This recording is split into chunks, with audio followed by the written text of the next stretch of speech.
बड़ी interesting story है। मैं एक मेरे फ्रेंड के साथ गया था टैटू स्टूडियो। बहुत पुरानी स्टोरी, लाइक 2005-2006 में गए थे हम। तो उसके पहले कभी टैटू सुना नहीं था कि टैटू क्या है क्या नहीं है। और मेरा आर्ट बहुत अच्छा था, बेसिकली स्कूल में भी अच्छा था, कॉलेज में भी अच्छा था। आर्ट एक मेरा पॉजिटिव पॉइंट था। हाँ, ज्योग्राफी हिस्ट्री से ज़्यादा मुझे आर्ट्स में ज़्यादा मार्क्स मिलते थे। तो हम लोग गए थे स्टूडियो, टैटू स्टूडियो गए थे वहाँ पे कुलाबा में। हम लोग ने टैटू बनाया मेरे फ्रेंड ने। और दैट मोमेंट मुझे स्ट्राइक हुआ कि अगर फ्यूचर में मुझे कुछ बनना है तो मैं टैटू आर्टिस्ट बनूंगा। आई मीन लाइक मैं एनिमेशन भी कर रहा था साइड बाय साइड, 3D उसमें मैंने डिग्री भी की है एनिमेशन में। बट मुझे वो सेटिस्फेक्शन नहीं मिल रहा था, पता नहीं क्यों। बट जब मैंने टैटू बनते देखा तब मुझे स्ट्राइक हुआ कि नहीं, मुझे यही करना है। तो फिर एट दैट टाइम लाइक 2005-06 में कोई एकेडमी नहीं थी या फिर कोई कोर्सेस अवेलेबल नहीं थे कि मैं जहाँ पे जाके टैटू सीख सकूँ, कोई कोर्स कर सकूँ ऐसे। तो आई वॉज फॉर्चुनेट इनफ कि मैं एक ऑस्ट्रेलियन टैटू आर्टिस्ट से मिला और उसके अंडर मैंने ट्रेनिंग ली। 1-2 महीना मैं सीखा उनके अंडर और बहुत सारे एफर्ट्स लिए तब जाके। और एट दैट टाइम अभी सिंथेटिक स्किन अवेलेबल होती है प्रैक्टिस के लिए, बहुत सारी चीज़ें अवेलेबल, बहुत सारी ईजी हो गया टैटू भी, बहुत ईजी हो गया है सीखने के लिए। लेकिन वो टाइम बहुत टफ था मेरे लिए, कुछ भी ऐसे अवेलेबल नहीं था। अगर आपको टैटू सीखना है या तो पिक स्किन होता है उसके स्किन पे सीखो, या फिर बनाना के छिलके होते हैं उसके ऊपर टैटू सीखो, उसके या तो फिर एक दूसरे के ऊपर प्रैक्टिस करो। दैट वाज डैम रिस्की कि मतलब किसी को अपना स्किन, अपना जो कैनवास है जो देना है टैटू बनाने के लिए। और इसमें अंडू नहीं है, कोई भी अंडू नहीं है कि आपने टैटू बना दिया उसको मिटा सकते हो। तो ऐसे टाइम पे मैंने सीखा है टैटू।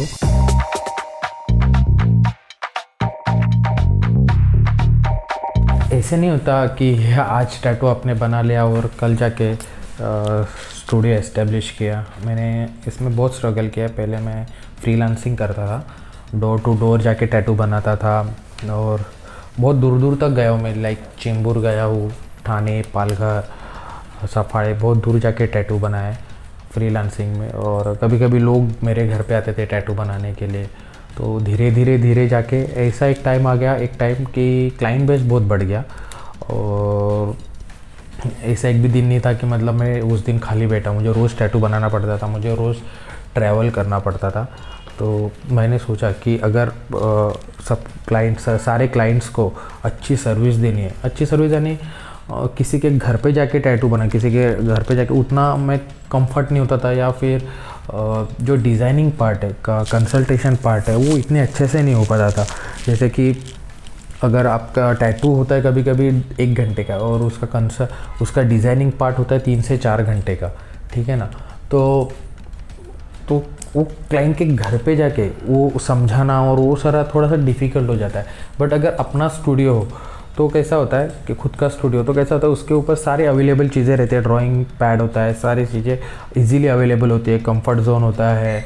और कभी कभी ऐसे एरियाज़ होते हैं टैटू में जो कि ऐसी चेयर्स घर पे किसी के अवेलेबल नहीं होती जो टैटू स्टूडियो में अवेलेबल होती है पर्टिकुलर एरिया के लिए। तो ऐसी चेयर्स अवेलेबल होती है स्टूडियो पे। और डिज़ाइनिंग पार्ट, कंसल्टेशन पार्ट, ये सारी चीज़ें एक जगह पे मिलती है। तो एक अच्छा फॉर्म क्रिएट होता है टैटू बनाने के लिए, एक अच्छा मूड क्रिएट होता है टैटू बनाने के लिए। इसके लिए इट वाज हाई टाइम कि अब मुझे टैटू स्टूडियो डालना है, एस्टेब्लिश करना है। तो एक 2012-2013 में हम लोगों ने टैटू स्टूडियो एस्टेब्लिश किया।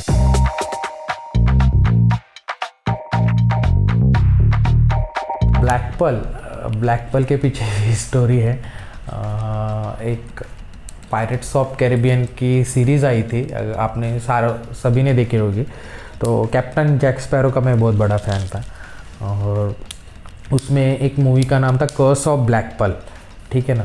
तो तभी मुझे स्ट्राइक हुआ कि लगा कि मतलब ये ब्लैक पर्ल मेरे इंक से बहुत जुड़ता है, लाइक ये टैटू से बहुत जुड़ता है, आर्ट से। जो टैटू की जो 80% इंक होती है वो ब्लैक से ही टैटू, मतलब ब्लैक एंड ग्रे में टैटूज़ बनते हैं। तो मुझे कहीं ना कहीं लगा कि मेरे इसमें ये कनेक्ट हो रहा है। तो इसलिए मैंने लगा कि चलो ब्लैक पर्ल इंक रख देते हैं अपने टैटू स्टूडियो का नाम।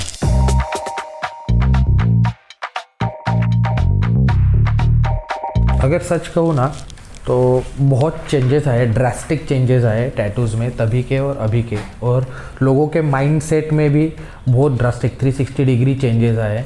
जब मैंने टैटू सीखा था मेरी फैमिली मुझे अलाउ नहीं कर रही थी टैटू सीखने के लिए, अगेंस्ट थी, कम्प्लीटली अगेंस्ट थी कि ये तो क्या कर रहा है, अपने इसमें अलाउड नहीं है, मतलब ये नहीं है, लोग क्या बोलेंगे, सोसाइटी क्या बोलेगी। लेकिन मैं अपने डिसीजन पे फर्म था कि मैंने डिसाइड किया, मुझे करना है, मुझे करना है।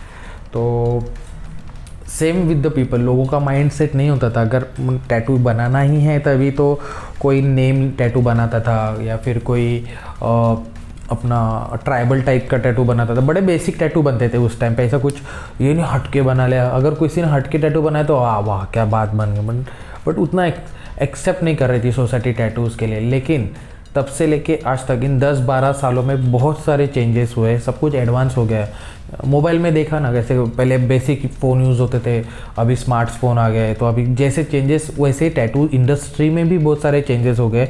अभी जो मशीन्स है वो बहुत ज़्यादा एफिशिएंट है, बहुत ज़्यादा एक्यूरेट है तभी के हिसाब से, मतलब 2005, 6, 7, 8 के हिसाब से अभी बहुत ज़्यादा एडवांस हो गए सारी चीज़ें। और अभी लोग अच्छे टैटूज़ बनाने लग गए। लाइक अभी समझाना थोड़ा आसान हो जाता है लोगों को कि आप ये टैटू बनाओ। अगर आज भी अगर नेम टैटू भी बनता है, किसी का नाम भी लिखवाते हैं या फिर कोई बटरफ्लाई भी बनता है, तो उसमें हम लोग अलग अलग क्रिएटिव वे से बना सकते थे कि तभी वो पॉसिबल नहीं था, तभी उतना लोग समझते भी नहीं थे। लेकिन बट अभी थोड़ा सा खुल गया कि लोग रेडी हो गए कि हाँ बाबा, they are okay with it, कि हाँ एक्सेप्ट कर रहे हैं कि क्रिएटिविटी को, हाँ चल कुछ नया बनाते टैटू, कुछ नया आइडिया एक्सपेरिमेंट करते। ज़्यादा एक्सपेरिमेंट होने लग गए बेसिकली, अगर मैं कहूँगा तो बहुत फ़र्क आ गया टैटू में तभी के और अभी के।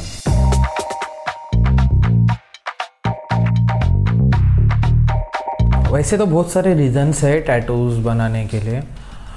कोई लोग होते हैं वो किसी के मेमोरी में टैटूज़ बनाते हैं, कि कोई अपने मॉम को बहुत ज़्यादा प्यार करता है, कोई डैड को ज़्यादा प्यार करता है, तो उनके मेमोरीज़ में या फिर उनको डेडिकेट करने के लिए टैटूज़ बनाते हैं। कोई अपनी गर्लफ्रेंड से बहुत ज़्यादा प्यार करता है, तो प्यार दिखाना है, प्यार जताना है, तो फिर वो उनका नाम इनग्रेव करते हैं या फिर उनसे रिलेटेड कोई चीज़ इनग्रेव करते हैं, टैटूज़ बनाते हैं। तो वो एक हो गया। या फिर अगर किसी को अपनी लाइफ की स्टोरी एडअप करनी है, ठीक है ना, कि एक फेज़ होते हैं लाइफ के, तो उसके अकॉर्डिंगली हम लोग डिज़ाइन बनाते हैं। उसमें बहुत सारे एलिमेंट्स हम लोग मतलब क्लाइंट से कंसल्ट करके बहुत सारे एलिमेंट्स मिक्स मैच करके हम लोग एक डिज़ाइन, कस्टम डिज़ाइन बनाते हैं। वो एक कस्टम टैटूज़ में आता है। जैसे कि कोई बंदा सेलर है, तो ठीक है ना, तो वो अपनी एक शिप बनाएगा, उसमें कंपास आएगा और ऐसे बहुत सारी चीज़ें हो के एक कस्टम डिज़ाइन बनता है।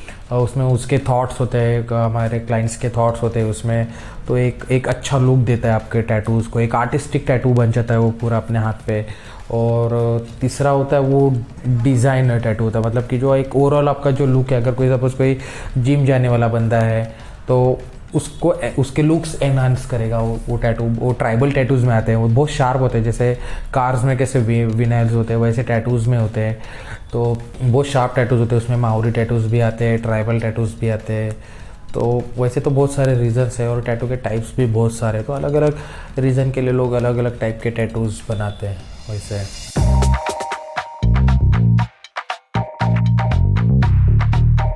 देखिए कैसे होता है ना, आप रेस्टोरेंट्स में जाते हो खाना खाने के लिए, सबसे पहले आप क्या चेक करते हो? रिव्यूज़ चेक करते हो, उस रेस्टोरेंट का स्पेशल मेन्यू डिश चेक करते हो। वैसे भी और आप अलग अलग रेस्टोरेंट के अलग अलग डिफरेंट मेनूज़ होते हैं और वो अलग अलग वेरी करते हैं, restaurant to restaurant prices vary करते हैं। तो आप सारे गूगल पे चेक करते हो और फिर जाके आप अपना रेस्टोरेंट चुनते हो। Same with the tattoo artist, अगर आपको अच्छा टैटू आर्टिस्ट के पास जाना है तो पहले आप डिसाइड कीजिए कि आपको क्या टैटू बनाना है। उसके अकॉर्डिंगली गूगल पे आप टैटू आर्टिस्ट सर्च कर सकते हो। अलग अलग टैटू आर्टिस्ट की अलग अलग कैटेगरी होती है, उनका इंस्टाग्राम पे जाके आप वर्क चेक कर सकते हो। अगर आप थोड़े से क्रिएटिव पर्सन हो तो उनके 1-2 टैटूज़ देख के भी आपको आइडिया आ जाएगा। मेक श्योर कि आप जो भी टैटूज़ देख रहे हो कि वो उसमें फ़िल्टर ना हो, क्लियर फ़ोटोज़ हो। मोस्टली ट्राई कीजिए, अगर आपको अच्छा टैटू आर्टिस्ट देखना तो उसको वीडियोस फॉलो करो, उसके वीडियोस में उसका प्रॉपर वर्क दिखेगा, उसमें ज़्यादा फ़ोटोशॉप वगैरह यूज़ नहीं होगा, तो फिर आपको अच्छा टैटू देखने मिल सकता है। तो वैसा। और रही बात कूल दिखने की, तो देखो मेरे हाथ पे कहीं पे टैटूज़ है नहीं, बट मैं 12 साल से टैटूज़ बना रहा हूँ। हार्डली 1 या 2 टैटूज़ है मेरे पास। कभी कभी ऐसा तो मेरे क्लाइंट्स के ऊपर मेरे से ज़्यादा पूरे बॉडी भरी हुई उन्होंने टैटू से। तो वैसे नहीं होता कि अगर आपके पास टैटू आर्टिस्ट के पास टैटू नहीं है तो अच्छा टैटू आर्टिस्ट नहीं है। एट द सेम टाइम ऐसा भी नहीं है कि उसके पास बहुत सारे टैटूज़ है तो वो बहुत अच्छा टैटू आर्टिस्ट है, ऐसा भी नहीं होता। एंड ऑफ द डे आप ही जज करोगे, यू आर द जज।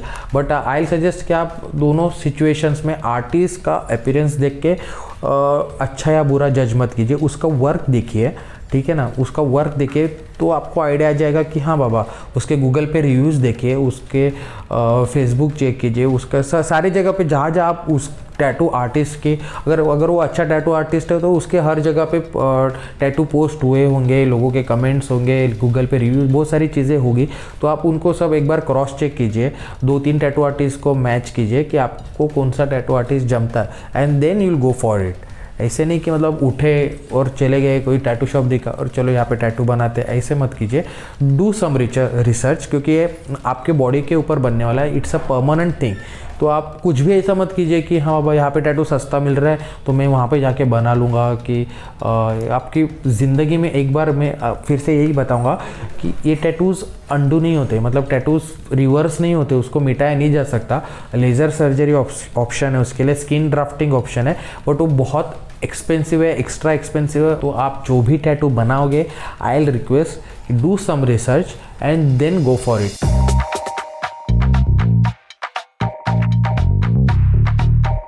जब मैंने टैटू सीखा था तो ऑब्वियसली जिनसे मैंने टैटू सीखा वो मेरे इंस्पिरेशन थे।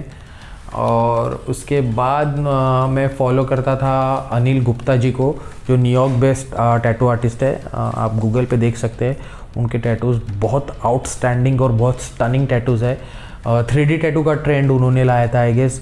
उस टाइम पे इतने सुपर्ब टैटूज़ मैंने देखे नहीं थे किसी के। और हाँ, मेरा इंस्पिरेशन चेंज होते गया जैसे जैसे मैं और जैसे जैसे नॉलेज बढ़ता गया। But still I appreciate Anil Gupta, बहुत इंस्पायर हूँ उनसे मैं, जब मैं टैटू इंडस्ट्री में आया था। उसके बाद एक मैम यंग का शो आता था, उसमें मैं कैट वॉन्डी जो है उसके बाद उसका LA इंक करके अलग से शो आने लग गया, बाद में मैं उसको फॉलो करता था।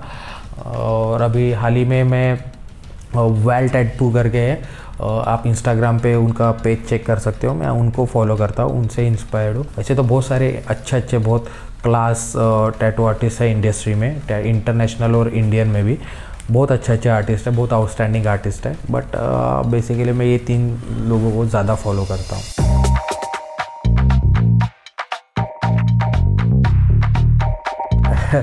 वैसे तो देखने जाऊँगा तो मेरा हर टैटू फेवरेट ही होता है, किसी को नाराज़ नहीं करना है। बट जब पोर्ट्रेट्स टैटू होते हैं और मतलब किसी के माँ बाप का, मॉम डैड, वो मुझे ज़्यादा पसंद है। जो रियलिस्टिक टैटूज़ बनते हैं वो मुझे ज़्यादा पसंद है। और कस्टम डिज़ाइंस होते हैं जो भी, वो मुझे ज़्यादा पसंद है, क्योंकि उसमें हम लोग अपनी क्रिएटिविटी एडअप कर सकते हैं, एक अच्छा लुक दे सकते हैं टैटूज़ में। I like that very much, like custom tattoos mostly.